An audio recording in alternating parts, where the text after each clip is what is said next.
محمد اسماعیل صاحب مدارس کی اہمیت اور علم دین کی اہمیت کے حوالے سے آپ انشاءاللہ معروضات آپ کے گوش گزار کریں گے۔ نعرہ تکبیر، نعرہ رسالت، نعرہ تحقیق، نعرہ حیدری، علماء اہل سنت۔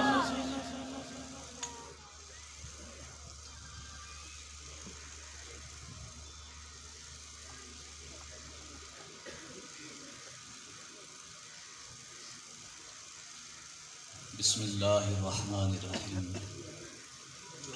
رب اشرح لی صدری ویسر لی امری واحلل عقدۃ من لسانی یفقہوا قولی وقل رب زدنی علما۔ صدق اللہ العظیم و صدق رسولہ النبی الکریم الامین۔ ان اللہ وملائکتہ یصلون علی النبی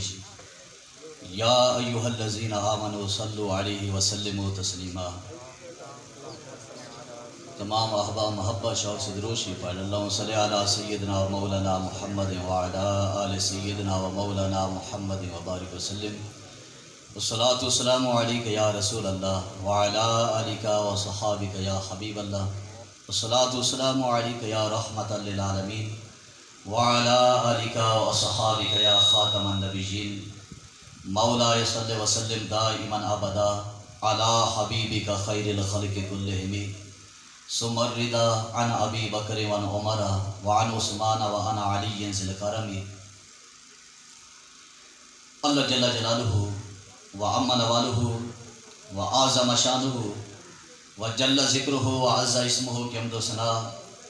اور نبی مکرم شفیع معظم سید المرسلین خاتم النبیین احمد مجتبی جناب محمد مصطفیٰ صلی اللہ علیہ وآلہ وسلم کی بارگاہ ناز میں ہدیہ درود و سلام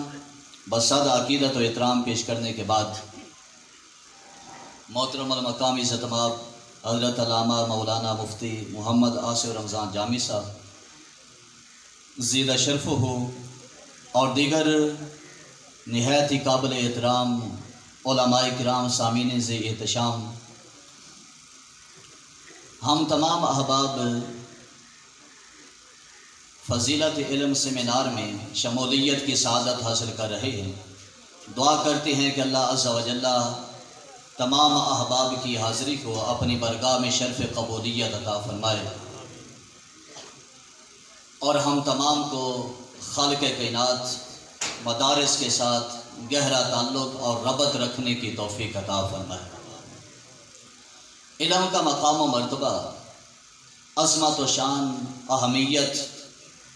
یہ قرآن و احادیث سے واضح ہے، روشن ہے کہ اللہ عز و جل نے حضرت آدم علیہ السلام کی تخلیق کا ارادہ فرمایا، فرشتوں کے سامنے اس پروگرام کو رکھا کہ حضرت آدم علیہ السلام کی، یعنی کہ میں اپنا خلیفہ بنانا چاہتا ہوں، ان کی تخلیق کرنا چاہتا ہوں۔ اور فرشتوں نے رب کی بارگاہ میں عرض کیا تھا نحن نسبح بحمدک ونقدس لک، یا اللہ ہم موجود ہیں، تیری تسبیحات کر رہے ہیں، تیری عبادات کر رہے ہیں، تیری حمدیں کر رہے ہیں، ثنا کر رہے ہیں، تیری پاکی بیان کر رہے ہیں، ہم موجود ہیں تیری عبادت کرنے کے لیے۔ تو خلیفہ زمین کے اندر بنائے گا جسے اپنے نیابت عطا فرمائے گا، خلافت عطا فرمائے گا، وہ زمین کے اندر خون ریزیاں کرے گا، فساد کرے گا، تو ہم تیری عبادت کر رہے ہیں، ہم کافی ہیں تیری عبادت کرنے کے لیے۔ جب فرشتوں نے رب تعالیٰ کی بارگاہ میں یہ عرض کیا، اللہ عز و جل نے ارشاد فرمایا تھا انی اعلم ما لا تعلمون، میں وہ جانتا ہوں جو تم نہیں جانتے، میرے پاس ان چیزوں کا علم ہے، میں وہ سب کو جانتا ہوں جو تم نہیں جانتے، اگر تمہارے پاس علم موجود ہے تو وہ بھی میری عطا سے موجود ہے۔ اب فرشتوں کے پاس علم موجود تھا، لیکن رب تعالیٰ نے فرمایا تمہیں میں نے عطا کیا ہے، اور میں وہ کچھ جانتا ہوں جو تم نہیں جانتے۔ اب حضرت آدم علیہ السلام کی تخلیق ہوئی، حضرت آدم علیہ السلام کو انہوں نے دیکھا، انہوں نے یہی کہا کہ یہ آدم ہیں، یہ خلیفہ اللہ عز و جل کا، ان کی ذریت میں سے ایسے لوگ ہوں گے جن پر شہوت نفسانی کا غلبہ ہوگا، جو حرص کے اندر مبتلا ہوں گے، لالچ کے اندر مبتلا ہوں گے۔ ان چیزوں کو دیکھ رہے تھے۔ اللہ عز و جل نے اس بنا فرمایا وہ میں جانتا ہوں جو تم نہیں جانتے۔ اس کے بعد اللہ عز و جل نے حضرت آدم علیہ السلام کو تمام چیزوں کا علم عطا فرمایا۔ وَعَلَّمَ آدَمَ الْأَسْمَاءَ كُلَّهَا، ہر چیز کا علم اللہ عز و جل نے آدم علیہ السلام کو عطا فرما دیا، جتنی چیزیں موجود تھی۔ یہاں مفسرین ذکر کرتے ہیں جانور گھوڑا ہے، گدھا ہے، اس طرح اونٹ وغیرہ ہیں، ان کی اسماء کے حوالے سے رب تعالیٰ نے متنبع کر دیا، ان کا علم عطا کر دیا، ان کی حقیقت کا علم عطا کر دیا، ان کی حکمتیں رب تعالیٰ نے بیان کر دی، ان تمام چیزوں کے حوالے سے رب تعالیٰ نے واضح فرما دیا۔ یہاں تک مفسرین ذکر کرتے ہیں چھوٹا چمچہ، بڑا چمچہ، اس قسم کی چیزیں، ان تمام کے حوالے سے رب تعالیٰ نے حضرت آدم علیہ السلام کو علم عطا فرما دیا۔ ہر چیز کا علم حضرت آدم علیہ السلام کو دے دیا گیا۔ اس کے بعد اللہ عز و جل نے فرشتوں کو بلایا، فرمایا کہ ہاں اب بتاؤ یہ چیزیں ہیں، ان کی اسماء کیا ہیں، ان کے نام کیا ہیں، ان چیزوں کے بارے میں جانتے ہو؟ اللہ عز و جل نے جب فرشتوں کو یہ کہا تو انہوں نے عرض کی کہ لا علم لنا الا ما علمتنا، ہمیں تو کوئی علم نہیں ہے، جتنا علم تو نے دیا ہم وہی جانتے ہیں، وہی ہمارے پاس ہے، ہم زیادہ تو نہیں جانتے۔ جب فرشتوں نے یہ عرض کیا، اللہ عز و جل نے حضرت آدم علیہ السلام کو حکم دیا، اللہ تعالیٰ نے حضرت آدم علیہ السلام فرمایا کہ اب تم بتاؤ ان چیزوں کے نام کیا ہے۔ حضرت آدم علیہ السلام فر تمام چیزوں کے نام بتا دیتے، جتنی چیزیں موجود تھی ان کے حوالے سے حضرت آدم علیہ السلام بتا دیتے ہیں۔ اب ان کے پاس، حضرت آدم علیہ السلام کے پاس علم تھا، ان تمام چیزوں کا علم تھا۔ اب علم کے طور پہ ان کی برتری ثابت ہو گئی، ان کی فضیلت ثابت ہو گئی، تو اور حضرت آدم علیہ السلام کے ایک استادی والی حیثیت ان کے لیے ثابت ہوگی۔ اب اللہ عز و جل نے فرشتوں کو حکم دیا کہ جب ان کی برتری ثابت ہو چکی ہے، ان کی عظمت اور شان ثابت ہو چکی ہے، علم کے اعتبار سے یہ تم سے برتر ہیں، تم سے افضل ہیں، تم سے اعلیٰ ہیں، اب تمہارا کام بنتا ہے کہ ان کی تعظیم ادب و احترام کرو۔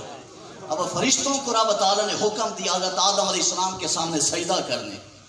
آدم علیہ السلام کو کیوں سجدہ کیا جا رہا ہے؟ اب علم کے حوالے سے ان کے پاس علم آیا، تمام سے بڑھ کے حضرت آدم علیہ السلام کے پاس علم موجود ہے۔ رب تعالیٰ نے حضرت آدم علیہ السلام کو اپنے خلافت اور نیابت کا تاج عطا فرمایا، ان کو علم کی روشنی سے منور فرما دیا۔ حضرت آدم علیہ السلام کے پاس جب سب سے زیادہ علم آ گیا تو رب تعالیٰ بتانا چاہتا ہے جس کے پاس جتنا علم ہوتا ہے اس کا مقام و مرتبہ اتنا زیادہ ہوتا ہے۔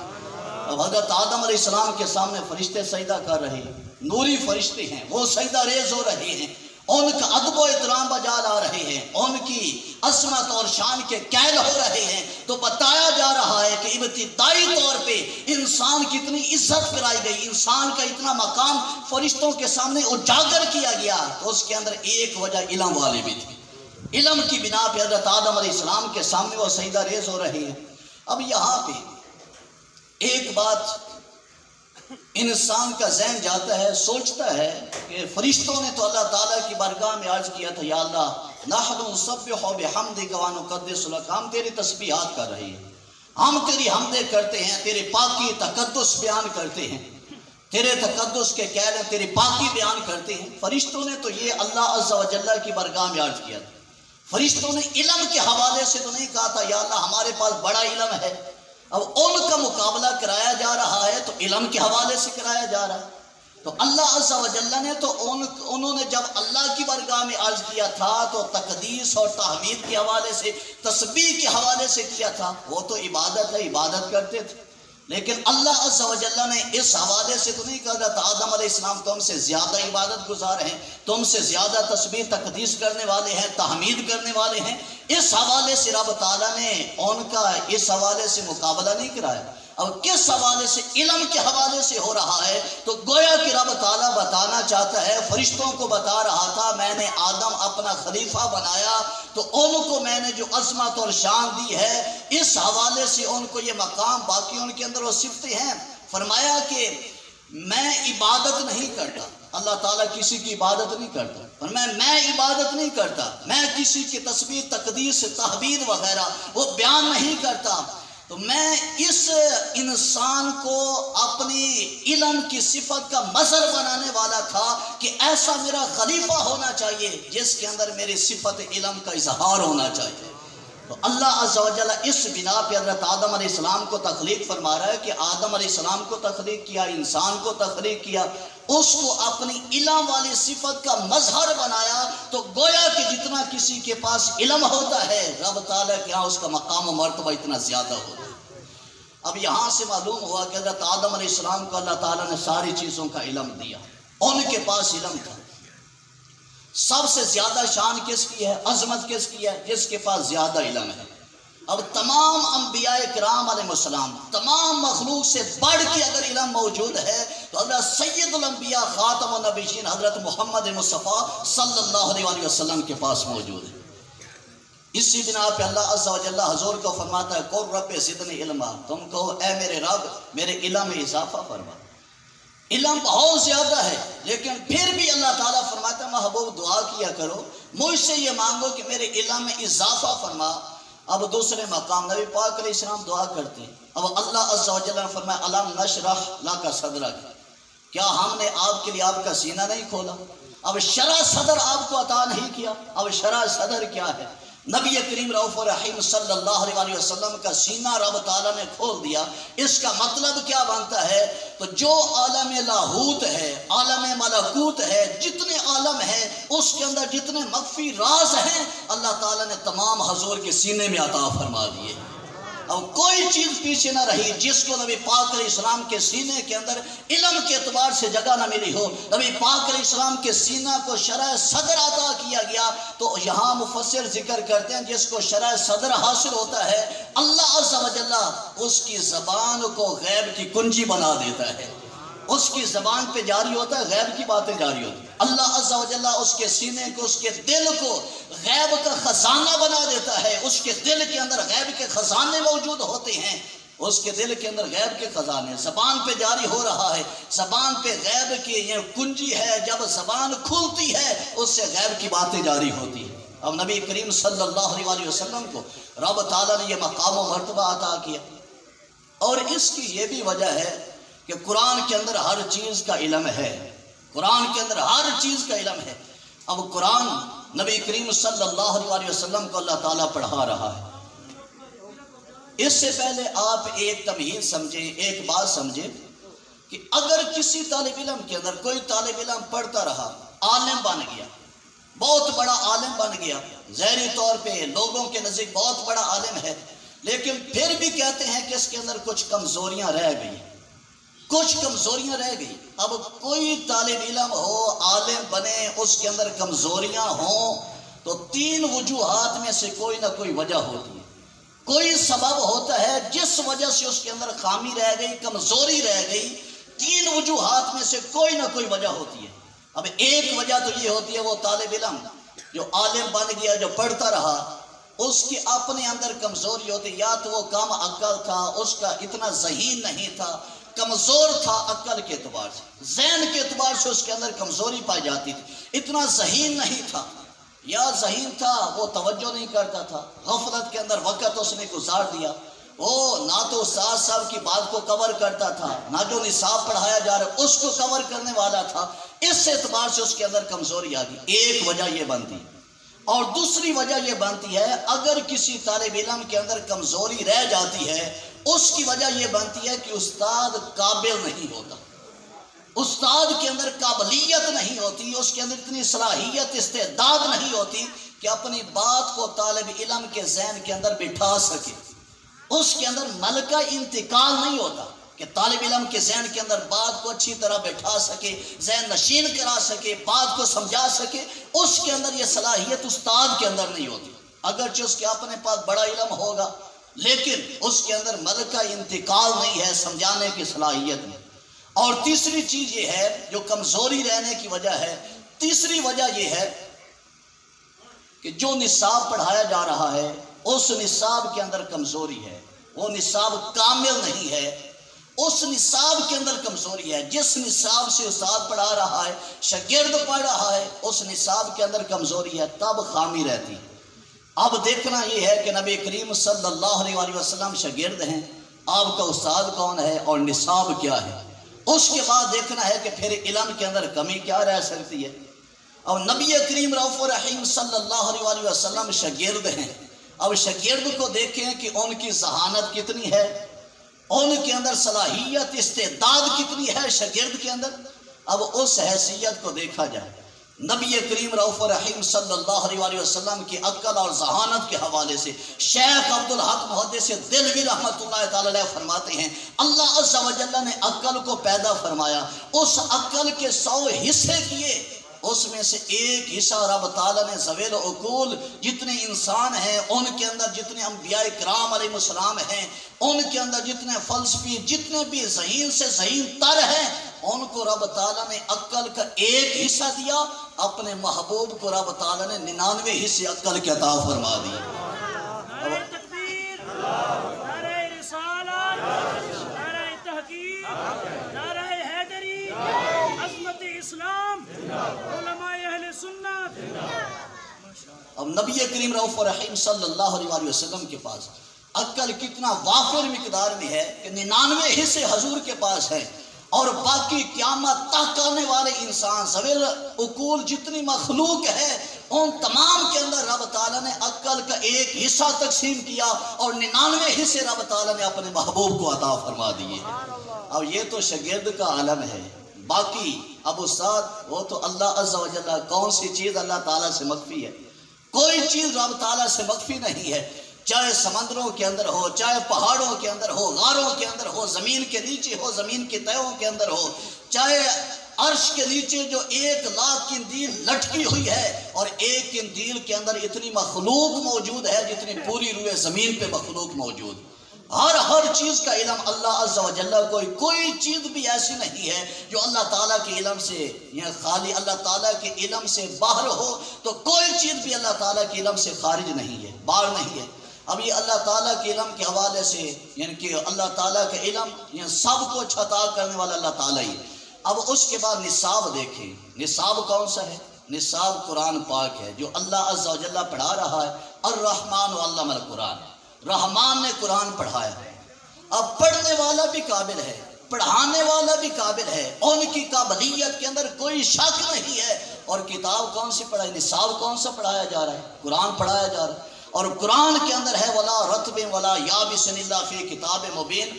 جو بھی کوئی چیز ہے، چاہے خشک ہے چاہے تر ہے، رب تعالیٰ نے قرآن کے اندر ذکر فرما دیا ہے، قرآن کے اندر موجود ہے۔ قرآن کے اندر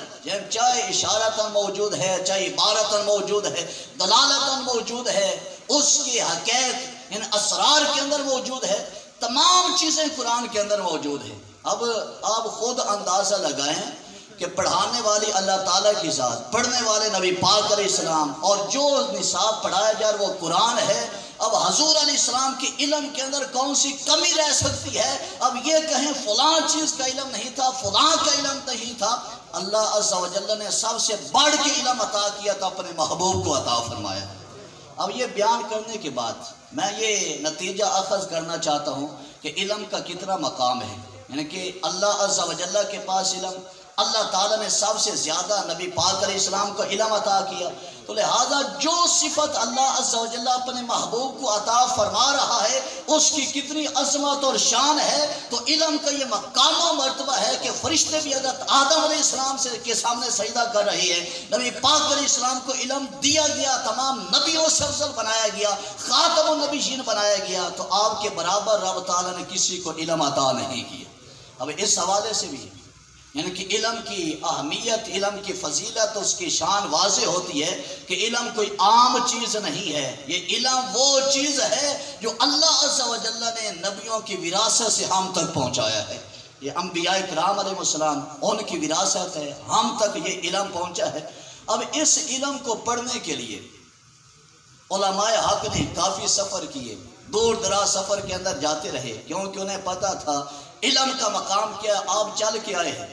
دور دراز سے چل کے آئے ہیں، قریب سے چل کے آئے ہیں، اس حوالے سے حدیث سنیں، یہ نہ سمجھے کہ ہمارا وقت ضائع ہو رہا ہے، ہم یہاں آئے ہیں یہ وقت ضائع ہو جائے گا۔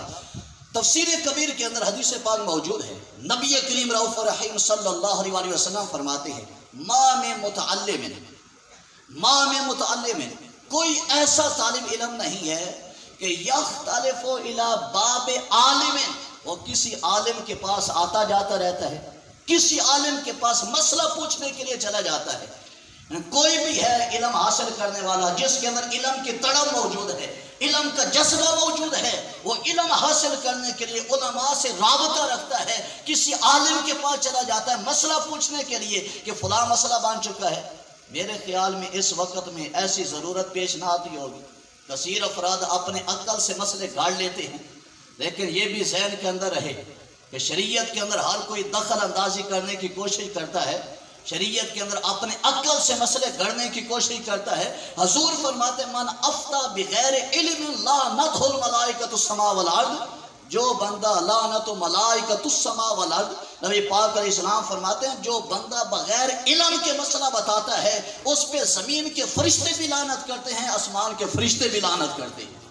اب باقی چیزوں کے اندر ہم دخل اندازی نہیں دیتے جس کے بارے میں ہمیں علم نہیں ہوتا، لیکن شریعت کے حوالے سے ہر ایک کوشش کرتا ہے جب کوئی بات چھڑتی ہے تو ہر ایک اپنے عقل کے مطابق مسئلہ کرنا شروع کر دیتا ہے۔ تو شریعت کو اتنا بے وارث نہیں سمجھنا چاہیے، علماء موجود ہوں تو یہ کام علماء کا ہے، جس مسئلے کا نہ پتہ ہو تو وہ علماء سے رجوع کرنا چاہیے۔ اس کی فضیلت کتنی ہے، ہم کہتے ہیں ہمارے پاس ٹائم نہیں ہے، لیکن حضور نبی کریم صلی اللہ علیہ وسلم اس کی فضیلت کو بیان کرتے ہوئے فرماتے ہیں ما من متعلم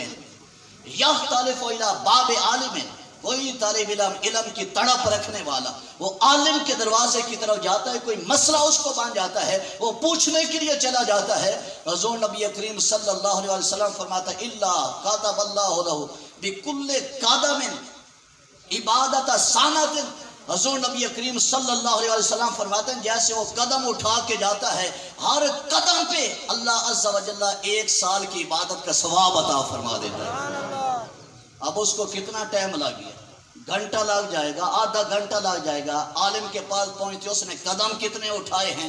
اب عبادت کوئی بندہ دن رات عبادت کرتے، ایک دن رات عبادت کرے تو بھی کتنا تھک جاتا ہے، کتنی تھکاوٹ ہو جاتی ہے۔ اب رب کی کرم نوازی دیکھو، اللہ تعالیٰ علم کا مقام بتانا چاہتا ہے، علم کی عظمت اور شان کیا ہے، علم کا مقام کیا ہے۔ وہ بندہ علم کی تڑپ لے کے، علم کا جذبہ لے کے جا رہا ہے تو جیسے چلتا ہے تو اللہ عز و جل نے اس کو بھلایا نہیں ہے، وہ قدم اٹھاتا ہے، رب تعالیٰ نے فرشتوں کو مقرر کر دیا ہے اے فرشتوں ہر قدم پہ اس کو 1 سال کی عبادت کا ثواب دینا ہے۔ آپ فرشتے ثواب لکھ رہے ہیں، عبادت کا ثواب لکھا جا رہا ہے۔ اور باقی جو علم والی محفل اس وقت کے اندر تو علم سے دور ہوتے جا رہے ہیں، جس وجہ سے اتنے فتنے پھیل رہی ہے، اتنی بد مذہبیاں بد عقیدگیاں پھیل رہی ہیں، اس کی مین اگر وجہ دیکھی جائے تو یہی وجہ ہے ہم نے علماء سے تعلق توڑ دیا، ہم نے علماء سے وہ مضبوط کبھی تعلق نہ رکھا، ہم نے مدارس کی طرف توجہ نہ دی، ہماری یہ مدارس کی طرف وہ خاص توجہ نہ رہی۔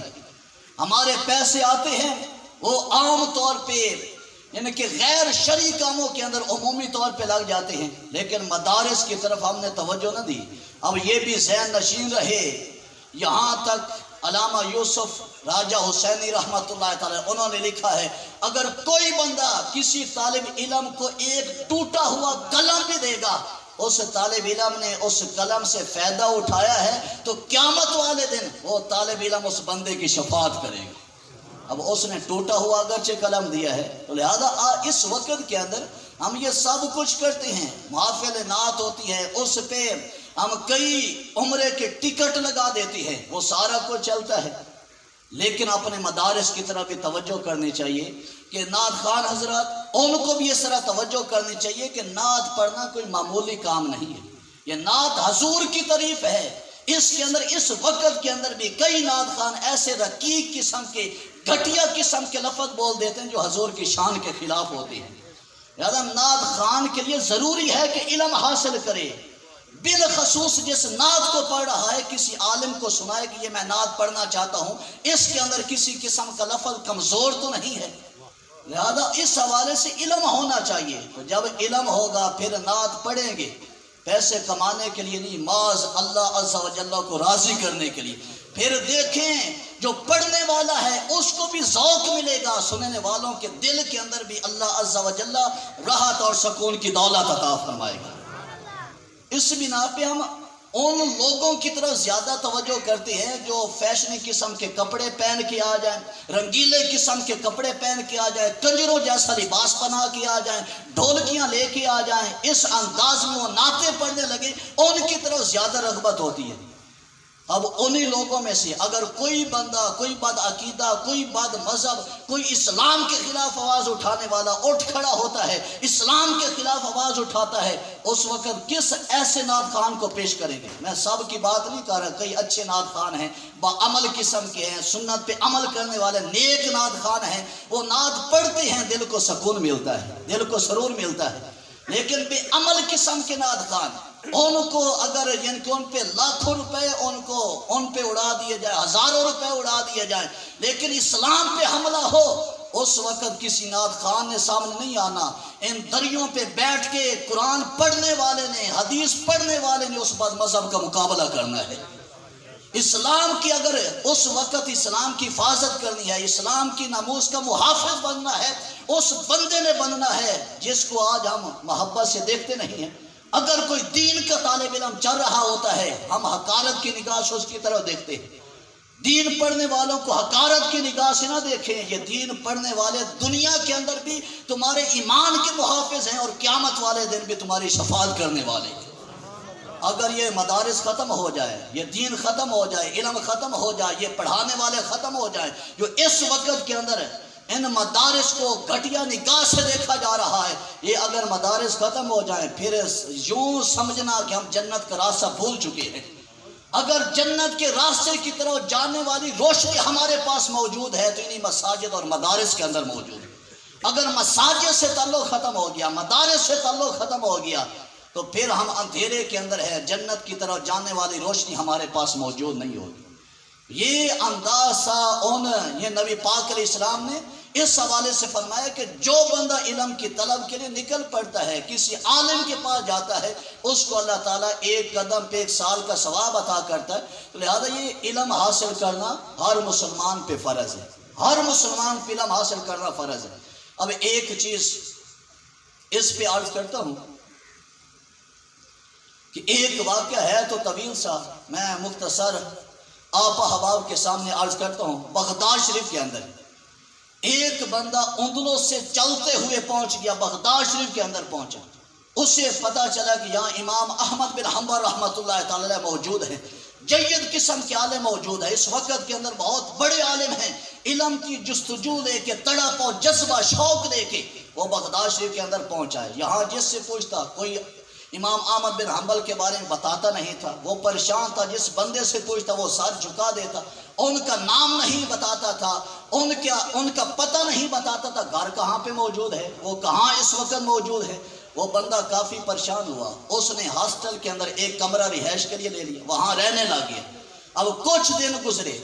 ہاسٹل والا یعنی کہ وہ بیمار ہو گیا، ہاسٹل والا اس کے ساتھ جھگڑ رہا تھا، لڑائی کر رہا تھا کہ تو میرے ہاسٹل سے نکل جا، میں تجھے دوائی لے کے دے رہا ہوں، سب کچھ دے رہا ہوں، لیکن اگر تو یہاں مر گیا تیری نحوست پھیل جائے گی، لوگ میرے ہاسٹل کے اندر کمرہ لینا گوارا نہیں کریں گے، وہ کہیں گے یہاں ایک بندہ مر گیا تھا، اس وجہ سے لوگوں کے نظریات غلط ہو جائیں گے، تو یہاں سے چلا جا۔ اب ایک بندہ آیا، اس نے کہا کہ تو اس بیچارے کے ساتھ کیوں جھگڑ رہا ہے، یہ لڑکا ہے یہاں رہ رہا ہے، اس کو رہنے دو۔ اس نے کہا کہ میں اس کو دوائی لے کے دے رہا ہوں، سب کچھ اس کی ضروریات پوری کر رہا ہوں، اسے کھانا دیتا ہوں، لیکن جب صبح کا وقت ہوتا ہے یہ ہاتھ کے اندر ایک کاسا لے لیتا ہے، کاسا لے کے پھرنے لگ جاتا ہے، گلیوں کے اندر کہتا ہے اللہ کے نام پہ مجھے دے دو، اللہ کے نام پہ مجھے دے دو۔ یہ اس قسم کی صدائیں لگانے لگ جاتا ہے، میں اس کو روٹی دے رہا ہوں، کھانا دے رہا ہوں، پھر بھی اس کو مانگنے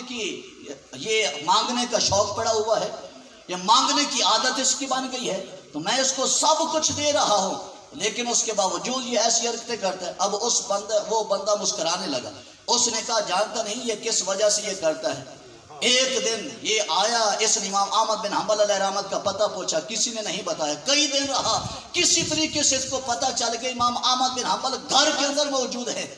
اور گھر کے اندر امام احمد بن حنبل موجود ہے، ان کے پاس گیا، میں علم حاصل کرنے کے لیے آیا ہوں۔ انہوں نے کہا مجھ پہ پابندی ہے، حکومت کی طرف سے پابندی ہے، مجھے گھر کے اندر معصور کر دیا گیا، اس بنا پہ میں گھر سے نکل نہیں سکتا، تو لہٰذا تو علم حاصل کرنے کے لیے تکبیر، رسالت،